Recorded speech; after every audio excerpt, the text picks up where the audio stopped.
দীর্ঘ 40 বছর আমি আমার জীবনের শৈশব, কৈশোর এবং যৌবনের তিনটি গুরুত্বপূর্ণ অধ্যায় অতিক্রম করেছি এবং এখন আমি 53 বছর বয়সে প্রৌঢ়ত্বের দ্বার প্রান্তে আমি উপনীত। এই অবস্থায় এসে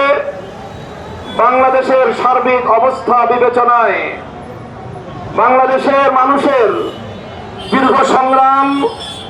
অনেক রক্ত, অনেক জীবনদান,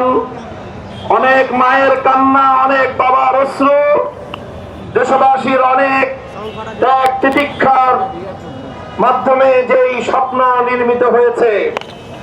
বাংলাদেশের মানুষের বুকে যে স্বপ্ন বাসা বেঁধেছে, সেই স্বপ্নকে বাস্তবায়ন করার জন্য আমরা 11 দলীয় নির্বাচনী ঐক্যজোট গঠন করেছি। আমাদের 11 দলীয় নির্বাচনী ঐক্যজোট গঠন করার উদ্দেশ্য কোন একক ব্যক্তি, কোন দল, কোন জোট অথবা কোন গোষ্ঠীর স্বার্থ উদ্ধার করা নয়, কোন ব্যক্তির মতাদর্শ বাস্তবায়ন করা নয়। আমাদের এই 11 দলীয় নির্বাচনী ঐক্যজোটের লক্ষ্য এবং উদ্দেশ্য হচ্ছে বাংলাদেশের বঞ্চিত 18 কোটি মানুষের অধিকার তাদের কাছে ফিরিয়ে দেয়া। তাই আজ ঢাকার অত্যন্ত গুরুত্বপূর্ণ এই সংসদীয় আসন, যেই সংসদীয় আসনে মূলত বাংলাদেশের জাতীয় সংসদ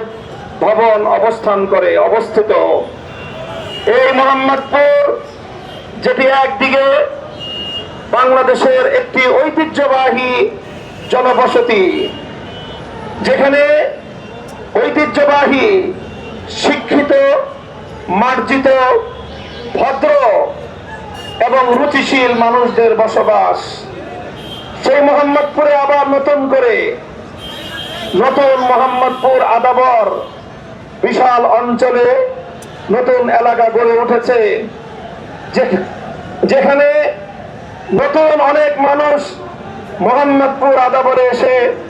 জনবসতি গড়েছেন। এই বিপুল জনবহুল এলাকা, যেখানে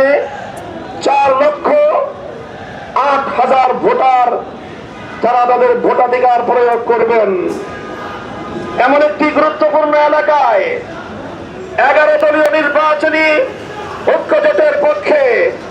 বাংলাদেশ খেলাফত মজলিসের প্রতীক রিকশা মার্কা নিয়ে আমি এই এলাকার গণমানুষের কাছে নিজেকে উপস্থাপন করেছি। এই এলাকার মানুষের নেতা হওয়ার জন্য নয়, বরং এই এলাকার মানুষের 40 বছর ধরে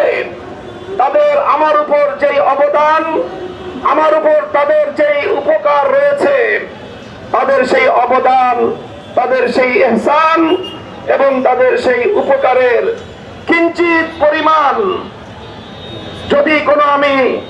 উপকার করতে পারি, হক আদায় করতে পারি, সেই তাদের হক আদায় করার প্রতিজ্ঞা নিয়ে আজ আমি জাতীয় সংসদ নির্বাচনে প্রার্থী হয়েছি।